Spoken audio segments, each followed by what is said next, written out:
नमस्कार दोस्तों, team Kalyani IAS में आप सभी का एक बार फिर से स्वागत है। आशा करता हूं कि आप सभी अपने घरों में प्रारंभिक परीक्षा के लिए बहुत अच्छे से पढ़ाई कर रहे होंगे। दोस्तों, पिछले लेक्चर में मैंने आपके साथ जैन धर्म डिस्कस किया था और आज का जो वीडियो है वो मेरा बौद्ध धर्म पर है। तो इससे काफ़ी महत्वपूर्ण प्रश्न आते हैं एग्जाम्स में। दोस्तों, जब हम लोगों ने उत्तर वैदिक काल पढ़ा था, वैदिक सभ्यता के बारे में पढ़ा था, तो उसका जो दूसरा फेज था वो था उत्तर वैदिक काल। तो जब उत्तर वैदिक काल का पतन हमको देखने को मिला, तो मैं यहाँ पर बात कर रहा हूँ 6वीं शताब्दी ईसा पूर्व की। तो उत्तर वैदिक काल में हमने देखा कि बहुत सारे कर्म कांड होने लग गए थे। साथ में ही 6वीं शताब्दी ईसा पूर्व में हमने देखा कि बहुत सारे परिवर्तन हमको देखने को मिल रहे थे। परिवर्तन हमको राजनीतिक, सामाजिक, आर्थिक सभी जगह देखने को मिल रहे थे। सभी क्षेत्रों में ये परिवर्तन हमको देखने को मिल रहे थे। राजनीतिक स्थिति में सभी जो वर्ग थे वो अपने आप को श्रेष्ठ साबित करना चाहते थे। मुख्यतः इसमें हमको देखने को मिला कि जो क्षत्रिय और जो ब्राह्मण थे वो आपस में जो है श्रेष्ठता के लिए होड़ कर रहे थे। साथ ही इस समय चूंकि कर्मकांड उत्तर वैदिक काल में कर्मकांड काफी बढ़ चुके थे, तो इस समय हमको ये देखने को मिला कि कुछ इस प्रकार के जो धर्म है जो कि जैसे नास्तिक थे और कुछ आस्तिक थे, तो ब्राह्मण धर्म से कुछ जो है आस्तिक संप्रदाय बाहर निकल के आए, जैसे कि नैनार, अलवार और आजीवक आजीवक संप्रदाय। कुछ नास्तिक धर्म भी हमको देखने को मिले जिनमें कि प्रमुख थे बौद्ध और जैन धर्म।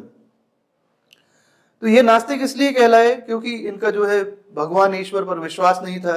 ये मानवता पर तो विश्वास करते थे लेकिन ईश्वर भगवान पर विश्वास नहीं करते थे। तो आज का जो हमारा टॉपिक है वो बौद्ध धर्म पर ही है। इसमें हमको जो प्रमुख जो इसके उपासक रहे हैं, जो तपस्या जिन्होंने की थी और बौद्ध धर्म को जिन्होंने बहुत आगे तक जो ले गए थे, वो थे गौतम बुद्ध। तो आइए हम लोग गौतम बुद्ध के बारे में ही पढ़ते हैं। गौतम बुद्ध के बारे में जब हम चर्चा करते हैं तो यहाँ पर बात सबसे पहले आती है राजा शुद्धोधन की, जो कि कपिलवस्तु, नेपाल की तराई में एक जगह है जिसका नाम है कपिलवस्तु। वहां के ये राजा हुआ करते थे। ये शाक्य वंश से थे।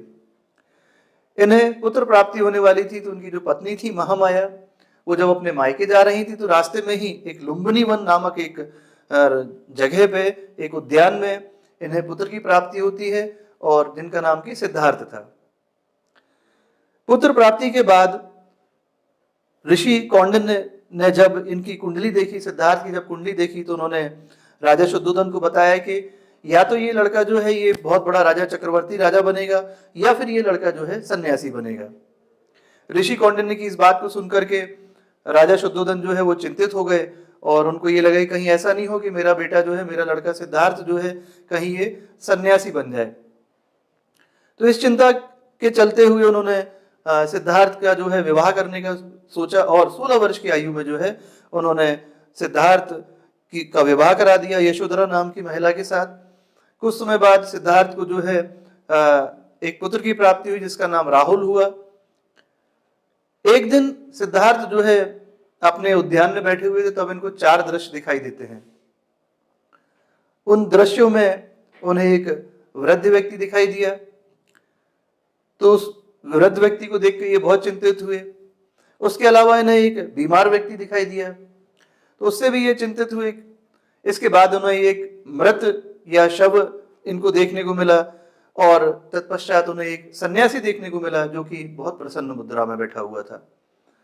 तो इनको ये ख्याल आया कि क्यों ना मैं भी सन्यासी बन जाऊं, और इसके बाद जो है इन्होंने 29 वर्ष की आयु में गृह त्याग दिया और ये सन्यासी बन गए। सन्यासी बनने के बाद ज्ञान प्राप्ति के लिए इन्होंने जो है गुरु की खोज करी और इन्हें सबसे पहले जो है जो प्रथम शिक्षा इनको मिली वो अलार कलाम नामक व्यक्ति से इनको शिक्षा मिली और रामपुत्र नाम के व्यक्ति से भी इनको शिक्षा मिली। लेकिन इन्हें चूंकि ज्ञान की प्राप्ति नहीं हुई थी, ये संतुष्ट नहीं हुए और ये और आगे बढ़ गए। इन्होंने बहुत कठोर तपस्या करी और अंत में पीपल वृक्ष के नीचे निरंजना नदी के किनारे वैशाख पूर्णिमा के दिन 35 वर्ष की आयु में इन्हें ज्ञान की प्राप्ति हो जाती है। तत्पश्चात ये उपदेश देते हुए कई इन्होंने शिष्य बनाए, शिष्यां बनाई और 483 ईसा पूर्व में कुशीनारा में हिरण्यवती नदी पर वैशाख पूर्णिमा के दिन ही इनकी मृत्यु हो जाती है। तो ये तो था बौद्ध गौतम बुद्ध के बारे में, शॉर्ट में मैंने आपको बताया। आइए हम लोग डिटेल में देखते हैं और इनसे रिलेटेड क्या क्वेश्चंस आ चुके हैं और किस तरह के क्वेश्चंस बनते हैं, उनके बारे में हम लोग अब स्टडी करते हैं। तो गौतम बुद्ध का जीवन चरित्र हम लोग सबसे पहले देखते हैं। जैसा कि मैंने आपको बताया था कि इनके जो पिता थे वो शाक्य वंश से थे और इनके पिता का नाम शुद्धोदन था। ये कपिलवस्तु के राजा थे। इनका जन्म 563 ईसा पूर्व में हुआ था और जन्म स्थान यदि आपसे पूछा जाए तो लुम्बिनी वन रुमिनदेन नेपाल में हुआ था। इनके बचपन का नाम सिद्धार्थ था और ये गौतम गोत्र से थे। इनकी माता का नाम महाबा जो कि कोलीय वंश से थी। इनकी जन्म के 7 दिन के पश्चात ही इनकी माता की मृत्यु हो जाती है। इसीलिए राजा शुद्धोधन ने इनके पालन पोषण के लिए महामाया की बहन जिनका नाम प्रजापति गौतमी था, इनसे विवाह कर लिया था और सिद्धार्थ का जो है पालन पोषण इनकी मौसी महाप्रजापति गौतमी के द्वारा ही किया गया था। जैसा कि मैंने आपको बताया था कि ऋषि कौंडिन्य ने इनकी कुंडली देख करके ये भविष्यवाणी करी थी कि ये या तो सन्यासी बनेंगे या फिर ये एक बहुत बड़े राजा चक्रवर्ती राजा बनेंगे। तो इससे चिंतित होकर के इनके पिता शुद्धोधन ने इनका 16 वर्ष की आयु में ही विवाह करवा दिया था और इनका विवाह जो हुआ था वो यशोधरा नाम की महिला से हुआ था और कुछ समय बाद इनको एक पुत्र प्राप्ति हुई थी जिसका नाम राहुल था। कुछ समय बाद इनको 4 दृश्य देखने को मिले जिसमें कि एक वृद्ध व्यक्ति, एक बीमार व्यक्ति, एक मृत व्यक्ति। ये वृद्ध व्यक्ति देखिए आप यहाँ पर, एक ये बीमार व्यक्ति इन्होंने देखा और इसके बाद इनको एक सन्यासी देखने को मिला जो कि प्रसन्नचित्त मुद्रा में देखा। तो इनके मन में यह आया क्यों ना मैं भी जो है सन्यासी ही बन जाऊं। तो इसके कारण इन्होंने जो है 29 वर्ष की आयु में गृह त्याग कर दिया और इस गृह त्याग को बौद्ध धर्म में महाभिनिष्क्रमण कहा जाता है।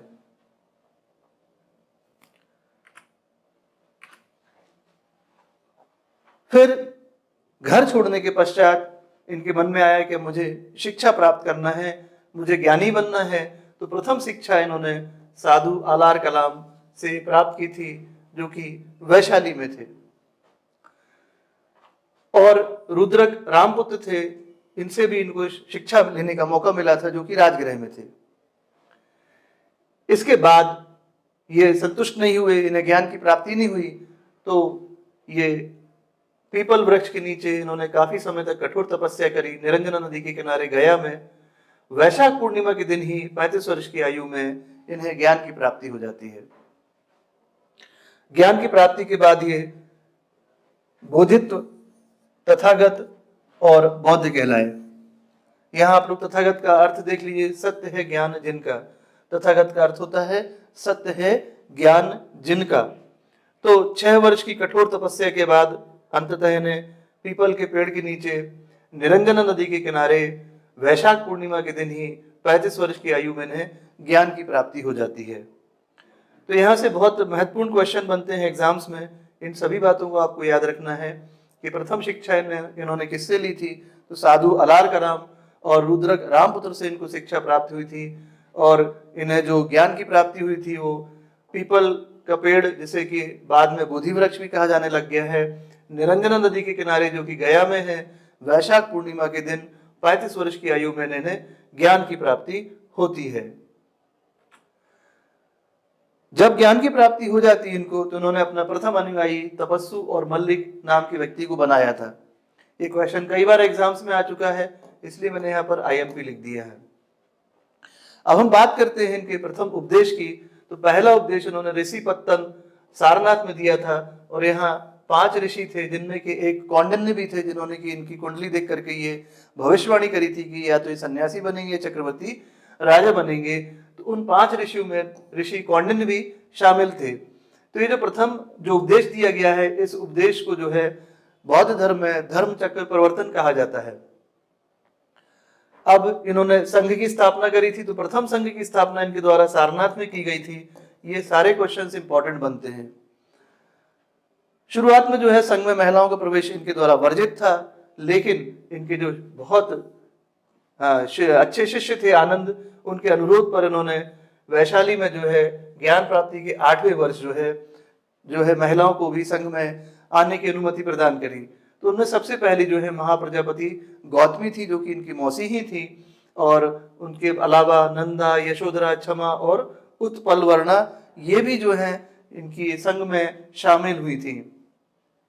अगर हम बात करें कि इनके द्वारा सर्वाधिक उपदेश कहाँ दिए गए, तो सबसे ज्यादा शिष्य कहाँ थे, तो सबसे पहला स्थान आता है हमारे दिमाग में, वो है श्रावस्ती।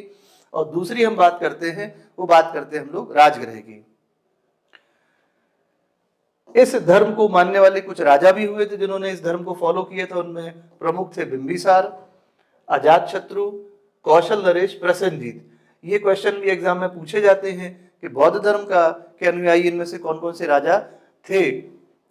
संघ में शामिल होने वाले सबसे पहली महिला, जैसा कि मैंने आपको पहले ही बताया, गौतमी प्रजापति थी। इनका जो अंतिम उपदेश इन्होंने दिया था वो कुशीनारा में दिया था। और किसको दिया था, तो वो सुभद्र नाम के इनके शिष्य थे। ये क्वेश्चन भी कई बार एग्जाम्स में पूछा जा चुका है, इसको याद रखिएगा आप लोग। इनकी जो मृत्यु हुई, जिसको कि बौद्ध धर्म में महापरिनिर्वाण कहा जाता है, तो ये इनकी मृत्यु हुई थी कुशीनारा में। मल्ल गणराज की राजधानी थी उस समय। कहाँ हुई थी, तो अगर नदी तट पूछा जाता है तो हिरण्यवती नदी का तट था। वैशाख पूर्णिमा का ही दिन भी था। तो ये सारे जो फैक्ट थे, एक बार हम लोग फिर से इनको देख लेते हैं। अगर हम गौतम बुद्ध के जन्म की बात करें तो 563 ईसा पूर्व में इनका जन्म हुआ था। जन्म स्थान था लुम्बिनी वन, रुमिनदेई, नेपाल में। इनके बचपन का नाम सिद्धार्थ था। इनका गोत्र गौतम था। इनकी माता महामाया थी, जो कि कोलीय वंश से थी। इनका पालन पोषण मौसी महाप्रजापति गौतमी के द्वारा किया गया था। इनके पिता शुद्धोधन थे, जो कि कपिलवस्तु के राजा थे। ये वंश अगर आपसे पूछा जाए तो शाक्य वंश से थे। इनकी पत्नी का नाम यशोधरा था, पुत्र का नाम राहुल। 4 दृश्य देखे थे, जिसके बाद कि इनका मन जो है वो परिवर्तित हो जाता है और वो सन्यासी बनने की राह पर निकल जाते हैं। उनमें था एक वृद्ध व्यक्ति, एक बीमार व्यक्ति, एक शव देखा था, एक मृत व्यक्ति देखा था, एक बीमार व्यक्ति देखा था, और एक वृद्ध व्यक्ति देखा था, और एक तपस्वी, एक सन्यासी देखा था। इसके अलावा अगर पूछा जाए आपसे कि प्रथम शिक्षा इन्होंने कहाँ किससे ली थी, तो वैशाली में साधु अलार कलाम से, और राजगृह में रुद्रक रामपुत्र से इन्होंने सबसे पहली शिक्षा ली थी। इनसे संतुष्ट नहीं हुए थे, इन्हें ज्ञान की प्राप्ति नहीं हुई थी। तो इनको जो है ज्ञान की प्राप्ति कहाँ पर हुई थी, तो इससे संबंधित फैक्ट यहाँ पर लिखे हुए हैं। तो 6 वर्ष की कठोर तपस्या के बाद पीपल वृक्ष के नीचे 35 वर्ष की आयु में वैशाख पूर्णिमा के दिन इन्हें ज्ञान की प्राप्ति हुई। इसके बाद ये तथागत और बौद्ध कहलाए। तथागत का अर्थ होता है सत्य है ज्ञान जिनका। प्रथम अनुयायी अगर आपसे पूछा जाए तो वो थे तपस्वी और मल्लिक। प्रथम उपदेश इन्होंने दिया था ऋषि पत्तन सारनाथ में। तो यहाँ 5 ऋषि थे, उनमें ऋषि कौंडिन्य भी शामिल थे। इस उपदेश देने की परंपरा को जो है यहाँ पर बौद्ध धर्म में धर्म चक्र प्रवर्तन कहा जाता है। प्रथम संघ की जो स्थापना इन्होंने करी थी वो सारनाथ में की थी। और महिलाओं में जो है सबसे पहले जो है अनुमति मिली थी तो महाप्रजापति गौतमी को मिली थी। और किसके अनुरोध पर इन महिलाओं को जो है संघ में प्रवेश की अनुमति दी थी, तो वो शिष्य इनके आनंद थे। सर्वाधिक उपदेश इनके द्वारा श्रावस्ती में दिए गए थे। और अनुयायी राजाओं में कौन कौन शामिल थे, तो बिंबिसार, अजातशत्रु और प्रसेनजीत। संघ में जो है महिलाओं को सबसे पहले जो है किस महिला को अनुमति दी थी, तो वो गौतमी प्रजापति थी। ये क्वेश्चन कई बार आया है। इनकी अगर हम मृत्यु की बात करें, जिसको कि इसको बौद्ध धर्म में महापरिनिर्वाण कहा जाता है, तो 483 ईस्वी में इनकी मृत्यु हुई थी। कहाँ हुई थी, तो कुशीनारा में हुई थी, मल्ल गणराज की जो राजधानी है। नदी तो हिरण्यवती थी और दिन वापस से वैशाख पूर्णिमा का ही दिन भी था। तो चलिए हम लोग अब कुछ बौद्ध धर्म ग्रंथ के बारे में देखते हैं। तो यहाँ पर जो पहली संगति हुई थी, बौद्ध की जो प्रथम संगति हुई थी, उसमें जो बुद्ध के जो उपदेश थे उनको विनय पिटक और सुत्त पिटक में संकलित किया गया था। जो बौद्ध की जो द्वितीय संगति हुई थी उसमें जो बुद्ध के जो दर्शन थे उसको अभिधम्म पिटक नामक ग्रंथ में संकलित किया गया था। तो इन तीनों पिटकों को, पिटक का अर्थ होता है टोकरी, इन तीनों पिटकों को सुत्त पिटक, विनय पिटक और अभिधम्म पिटक को मिलाकर के त्रिपिटक कहा जाता है। अब अगर आपसे पूछा जाए कि विनय पिटक में क्या है, तो विनय पिटक में संघ के नियम, आचार और विचार इसमें संकलित किए गए हैं। सुत्त पिटक में जो बुद्ध के जो उपदेश थे उनका संकलन किया गया है, और अभिधम्म पिटक में बौद्ध उनकी जो दर्शन थी, जो उनकी फिलॉसफी थी, उसकी व्याख्या की गई है। इसके अलावा बौद्ध धर्म में जो है त्रिरत्न की भी हम लोग बात करते हैं। तो त्रिरत्न कौन कौन से थे? बुद्ध, धम्म और संघ। बुद्ध जो कि सबसे सत्य होता है, धम्म जो कि सत्य होता है, और संघ की हम बात करते हैं। अब हम देखते हैं कि 4 आर्य सत्य बौद्ध धर्म में कौन कौन से होते हैं। तो 4 आर्य सत्य जो हैं उनमें दुख, दुख समुदाय, दुख निरोध और दुख निरोध मार्ग, इन 4 की बात करी थी गौतम बुद्ध ने। गौतम बुद्ध का कहना था कि सुख भी दुख होता है, जन्म हो तो वो भी दुख है, मरण हो तो वो भी दुख है, और अगर किसी प्रिय से अगर हम बिछड़ते हैं तो वो भी दुख होता है, और किसी अप्रिय से अगर मिलन होता है तो वो भी दुख होता है। अब दूसरा जो आर्य सत्य इन्होंने दिया था वो है दुख समुदाय। तो इनका कहना था कि दुख का जो प्रमुख कारण होता है वो क्या होता है? तृष्णा होता है। तो अगर हमारी तृष्णा की पूर्ति में कोई बाधा आती है ना, तो वो भी क्या होता है? उसको उन्होंने कहा था कि दुख समुदाय है। तो हम यहाँ पर काम, रूप, भव, रूप या गंध स्पर्श की बात करें तो ये सब इसके मूल कारण है, और यहीं से हमारी तृष्णा की शुरुआत होती है। तीसरा जो आर्य सत्य दिया था उन्होंने वो था दुख निरोध। तो यहाँ पर उन्होंने बताया था, कहा था कि अगर तृष्णा का कारण जो है वो अगर समाप्त हो जाता है तो क्या होता है? हमारे दुखों का विनाश हो जाता है, और फिर क्या होती है? हमें निर्वाण की प्राप्ति हो जाती है ना। तो दुख निरोध में क्या बताया था उन्होंने कि जो तृष्णा का कारण होता है यदि वो समाप्त हो जाता है तो दुखों का विनाश हो जाता है, और फिर क्या होती है? निर्वाण की प्राप्ति हो जाती है। चौथा आर्य सत्य उन्होंने बताया था कि दुख निरोध का एक मार्ग भी होता है। तो क्या मार्ग होता है? कि तृष्णा का हमको विनाश करना है, दुखों का निरोध करना है, तो हमें क्या अपनाना है? अष्टांगिक मार्ग अपनाना है। तो जो गौतम बुद्ध ने जो अष्टांगिक मार्ग की बात करी थी, अब हम उसको देखते हैं कि अष्टांगिक मार्ग क्या होता है। तो ये मैंने इंग्लिश में यहाँ पर अष्टांगिक मार्ग लिखे हुए हैं: right mindfulness, right view, right intention, right speech, right action, right livelihood, right effort and right concentration. चलिए हम इनको एक बार समझ लेते हैं शॉर्ट में। तो यह बुद्ध के अनुसार यहाँ पर 8 अष्टांगिक मार्ग होते हैं। आइए हम देखते हैं क्या क्या होते हैं। पहला है सम्यक दृष्टि। तो आपको इन 4 आर्य सत्य हैं उनको समझना है और अष्टांग मार्ग की ओर देखना है। बुद्ध का क्या कहना था कि आपकी दृष्टि कहाँ होना चाहिए? इन अष्टांगिक मार्ग की तरफ होना चाहिए। आप इनको समझें, इनको देखें। दूसरा अष्टांगिक मार्ग होता है सम्यक संकल्प। सम्यक का अर्थ होता है सही, सत्य। तो आपको सही संकल्प लेना है, आपको किसी को हानि नहीं पहुंचाना है, और ना किसी को हानि पहुंचा करके धन की प्राप्ति करना है, और ना किसी तरह का शक्ति संग्रह करना है। सम्यक वचन तीसरा होता है, आपको सत्य और मीठे शब्दों का ही प्रयोग करना है। सम्यक कर्म की हम बात करें तो आपको अच्छे कर्म करना है, अर्थात आपको बुरे कर्म, दुष्कर्म नहीं करना, आपको चोरी, हत्या इत्यादि नहीं करना है। सम्यक निर्वाह, आपको सही निर्वाह करना है, सत्य निर्वाह करना है। अपने जीवन निर्वाह हेतु किसी को हानि नहीं पहुंचाना है, तो आपको कोई जीव नहीं काटना है, आपको शराब नहीं बेचना इत्यादि। तो आपको जीवन निर्वाह करने के लिए किसी को हानि नहीं पहुंचाना है, किसी को नुकसान नहीं पहुंचाना है। सम्यक व्यायाम, तो आपको बुरे विचारों को मस्तिष्क में नहीं आने देना है, तो उसके लिए आपको अच्छा व्यायाम करना चाहिए। सम्यक स्मृति, आपको लालच, मोह, बुरे विचारों से दूर रहना है, आपको अच्छी चीजों को ही स्मृति में रखना है। सम्यक समाधि, तो आपको चित्त की एकाग्रता के लिए समाधिस्थ होना पड़ेगा। तो ये अष्टांगिक मार्ग हैं, इनको एक बार मैं फिर से आपको एक्सप्लेन कर देता हूँ। सम्यक दृष्टि की अगर हम बात करें तो क्या कहता है? आपको दृष्टि किस पर रखना है? अष्टांगिक मार्ग की ओर देखना है, इनको समझना है। सम्यक संकल्प, आपको किसी को हानि नहीं पहुंचाना है, आपको किसी तरह से शक्ति का संग्रह नहीं करना है, और गलत तरीके से या किसी को हानि पहुंचा करके धन का संग्रह नहीं करना है। सम्यक वचन, आपको सत्य और मीठे वचन का ही प्रयोग करना है। आपको कड़वे और ऐसे वचन जिससे कि किसी को बुरा लगे। देन सम्यक कर्म, आपको अच्छे कर्म करना है, तो बुरे कर्म, दुष्कर्म, चोरी, हत्या इत्यादि आपको नहीं करना है। सम्यक निर्वाह, अपने जीवन निर्वाह हेतु आपको किसी को नुकसान नहीं पहुंचाना है। सम्यक व्यायाम, बुरे विचारों को मस्तिष्क में नहीं आने देना है। सम्यक स्मृति, लालच, मोह, बुरे विचारों से आपको दूर रहना है। और सम्यक समाधि, चित्त की एकाग्रता के लिए आपको समाधिस्थ होना चाहिए। तो दोस्तों, ये था आज का हमारा लेक्चर बौद्ध धर्म में। आशा है आप लोगों को समझ में आया होगा। इससे संबंधित बहुत सारे प्रश्न एग्जाम्स में आते हैं। अगला वीडियो, अगला लेक्चर मेरा जो है महाजनपद और मगध के उत्कर्ष पर होगा।